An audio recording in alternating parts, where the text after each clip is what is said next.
Hello friends, I Ankit Sharma, Assistant Professor Chemistry in BNA Group of Colleges. Today I am going to deliver a video lecture on Cannizzaro reaction on behalf of GuruKPO.com. First of all, we will discuss about the Cannizzaro reaction. The definition of Cannizzaro reaction is that the carbonyl compound which does not have alpha hydrogen in the presence of base undergoes disproportionation reaction. The meaning of disproportionation reaction means one molecule is oxidized and another is reduced, and after it will form the alcohol and the salt of carboxylic acid. In the detail, we will discuss about the mechanism. First of all, the base dissociate in its ion and the OH minus ion attack at the carbonyl. After the attack of carbonyl, hydride transfer will be takes place. This reaction is basically third order because here 2 mole of substrate and 1 of base. So overall it is third order kinetics, and finally intramolecular hydride transfer and product will be formed. So the rate of reaction follow third order kinetics, second order with respect to the formaldehyde, and first order with respect to the basic base. So overall the third order kinetics. Then अब हम इस चीज की study करेंगे कौन से molecules या कौन से सबस्ट्रेट कैनिजारो रिएक्शन देते हैं और कौन नहीं देते हैं. हमने डेफिनेशन के टाइम पे भी ये बात की थी कि ऐसे कार्बोनिल कंपाउंड्स जिनके पास अल्फा हाइड्रोजन एटम नहीं होते हैं वो कैनिजारो रिएक्शन देते हैं, लेकिन ये एक सफिशिएंट कंडीशन नहीं है किसी मॉलिक्यूल के लिए कि वो कैनिजारो रिएक्शन दे या ना दे. हम फर्स्ट वाले मॉलिक्यूल के अंदर अगर देखें तो यहाँ पर अल्फा हाइड्रोजन नहीं है, जबकि सेकंड वाले में भी अल्फा हाइड्रोजन नहीं है एंड थर्ड वाले में भी अल्फा हाइड्रोजन प्रेजेंट नहीं है. लेकिन फर्स्ट और सेकंड मॉलिक्यूल में हम जब मैकेनिज्म का स्टेप ये ऑब्जर्व करते हैं तो यहाँ पर एक हाइड्राइड ट्रांसफर की पॉसिबिलिटी है, वो फर्स्ट और सेकंड मॉलिक्यूल में प्रेजेंट है, लेकिन थर्ड वाले मॉलिक्यूल में यहाँ हाइड्राइड ट्रांसफर की पॉसिबिलिटी नहीं है. सो हम कह सकते हैं कि कैनिजारो रिएक्शन वो कार्बोनिल कंपाउंड शो करते हैं जिनके पास अल्फा हाइड्रोजन ना हो, साथ के साथ जिनके पास हाइड्राइड ट्रांसफर की पॉसिबिलिटी भी हो. The example of internal Cannizzaro reaction. If the Cannizzaro reaction takes place not in between the molecule, within the molecule, then it is also known as internal Cannizzaro reaction. इस reaction में migrate करने वाला group और hydride transfer करने वाला group दोनों एक ही molecule में प्रेजेंट होते हैं, इसलिए हम इसे इंटरनल कैनिजारो रिएक्शंस भी कहते हैं. अब हम इंटरनल कैनिजारो और कैनिजारो रिएक्शन के बेसिस पे कुछ एग्जांपल सॉल्व करेंगे जो कि कॉम्पिटिटिव एग्जाम्स के लिए इंपॉर्टेंट है. Now we consider the example of Cannizzaro reaction.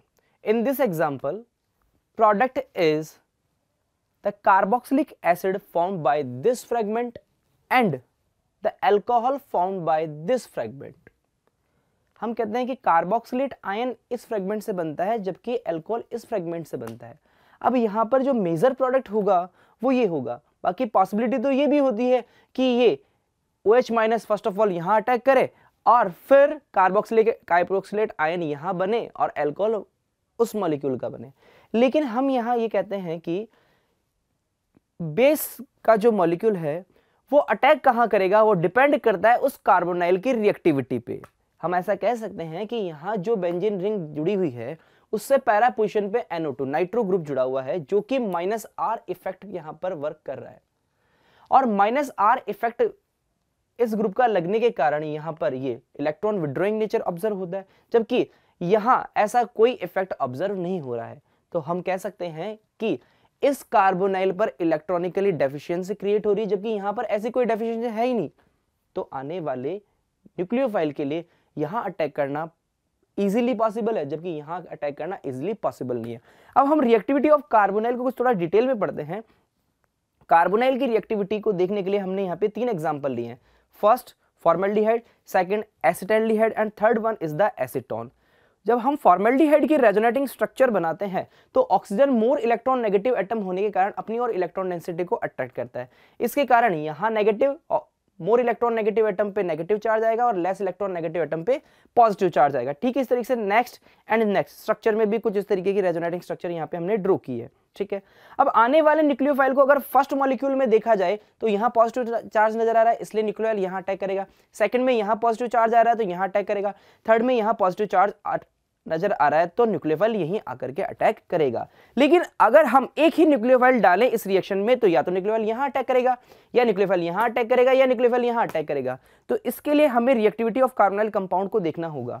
हम देखते हैं कि न्यूक्लियोफाइल को जहां पर पॉजिटिव चार्ज ज्यादा से ज्यादा नजर आएगा वहीं पे ही न्यूक्लियोफाइल आकर के अटैक करेगा। तो हम देखते हैं कि यहाँ पे 2 हाइड्रोजन जुड़े हुए हैं जिनका कोई इफेक्ट नहीं होता है, जबकि यहाँ पे एक CH3 जुड़ा हुआ है जिसका प्लस आई इफेक्ट होने के कारण ये इलेक्ट्रॉन डोनेटिंग ग्रुप की तरह बिहेव करेगा, जबकि यहाँ पर 2 CH3 जुड़े रहने के कारण ये और प्लस आई इफेक्ट लगाएंगे तो ये भी इलेक्ट्रॉन डोनेटिंग ग्रुप की तरह बिहेव करेंगे।